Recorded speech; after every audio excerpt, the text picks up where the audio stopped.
Dans cette vidéo, nous allons déterminer la vitesse du chariot mobile par deux méthodes différentes, l'une à l'aide d'enregistrements sonores et du logiciel Audacity, et l'autre méthode consistera à utiliser le logiciel Generis et un enregistrement vidéo du chariot. Et ensuite, nous déterminerons l'écart relatif afin de savoir laquelle des deux méthodes est la plus précise. Nous allons donc voir la première méthode qui consiste à utiliser Audacity et des enregistrements sonores du chariot, un enregistrement quand le chariot avance en émettant un son et un quand il est à l'arrêt en émettant un son. Donc tout d'abord, nous allons ouvrir dans Audacity l'enregistrement du chariot quand il est à l'arrêt, puis nous allons le sélectionner dans sa totalité et aller dans Analyse puis tracer le spectre. Nous allons mettre une taille de 1024 afin d'avoir plus de précision. Puis nous allons nous placer sur la crête de l'analyse de fréquence et nous trouvons donc 9883 Hz. Ensuite, nous faisons de même avec le deuxième enregistrement sonore quand le chariot avance. Nous le sélectionnons dans sa totalité. Nous allons dans Analyse, tracer le spectre. Nous mettons une taille de 1024 pour être plus précis. Et nous sélectionnons la crête de l'enregistrement qui est ici de 9918 Hz. Nous pouvons maintenant déterminer la vitesse du chariot grâce à ces deux données, à l'aide de la formule suivante. La fréquence de l'onde reçue est égale à la fréquence de l'onde émise multipliée par la célérité de l'onde émise, divisée par la célérité de l'onde émise, plus la vitesse constante du chariot.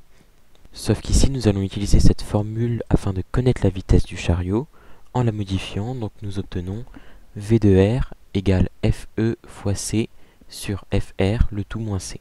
En remplaçant avec les deux données que nous avons trouvées précédemment, nous trouvons que la vitesse du chariot est de moins 1,20 mètres par seconde.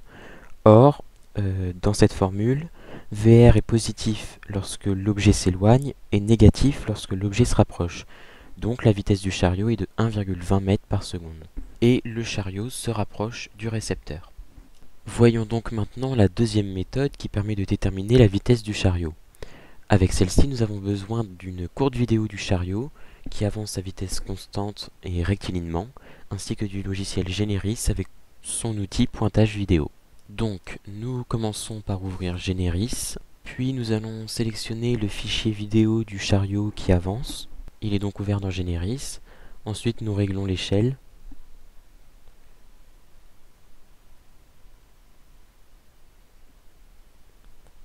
Puis, nous pouvons commencer le pointage.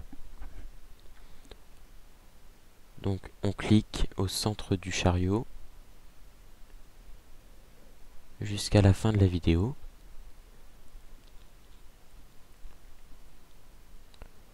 Enfin, nous avons terminé le pointage. Puis nous allons sur le graphique obtenu grâce au pointage.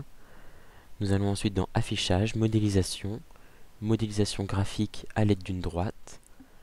Nous réglons les deux points de la droite afin qu'elle passe bien par tous les points obtenus. Puis nous trouvons que A est égal à moins 1,29 et c'est donc le résultat de la vitesse du chariot à l'aide de cette méthode. Nous allons donc pouvoir calculer l'écart relatif de ces deux méthodes afin de savoir laquelle est la meilleure pour déterminer la vitesse d'un objet. Donc pour calculer l'écart relatif, voici la formule. On multiplie le résultat par 100 afin de pouvoir l'exprimer en pourcentage et donc en appliquant cette formule aux deux résultats que nous avons obtenus précédemment. Nous trouvons que l'écart relatif de la méthode audio est de 0% et la méthode vidéo nous donne un écart relatif de 7,5%. Nous en concluons donc que la méthode audio est plus précise que la méthode vidéo.